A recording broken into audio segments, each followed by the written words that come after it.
just like the kindness of a stranger. And then I email her and I say, you know what that means to me? That was my first ever NFL game. And I told her about Luke. I was like, my buddy was killed. So she just wanted to, after that, and her late husband died a few years before that, maybe 10 years before that. So she was just like a widower. So every month we just go have lunch somewhere. She just wanted to keep up on my life now that we had this emotional connection from her seeing that. Yeah. And so after I wrote with Jesse and I came back, and it was that month that we came and we were sitting there eating food, and I told her, I was like, man, I just changed Jesse's life through a songwriting experience. I know I could do more of this if we were like a nonprofit or something. I just don't know how to do it. She's like, well, let's do it. I was like, what do you mean? She's like, I sit on the board of multiple nonprofits. I give to nonprofits. She's like, I'll help you pull together a board. Let's just do it. I was like, okay. I had no idea. And so she pulled like 4 people. I pulled some random people, like Jesse's wife I put on the board, and another Marine buddy I put on board. And she brought like the head of the American Dental Association for 26 years and the head of AP Music out in LA. And so I was like, this is crazy. Where did she get those contacts from? Just from being in, like, her late husband built the Butler Company, which was a toothbrush company, sold the gum toothbrushes.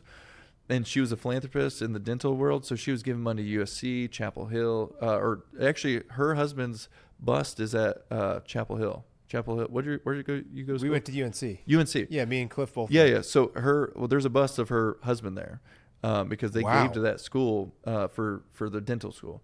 Oh, so, yeah, the dental school is really big there. Yeah, and so side note, when Pokemon came out in 2016, I guess there was like Pikachus that would be there, and they had to like shoo people off the campus because it was at his bus that they were at. They made like a little thing. That's the only reason Linda knew that Pokemon existed, because they were getting complaints that a bunch of kids were going into that building to catch Pikachu.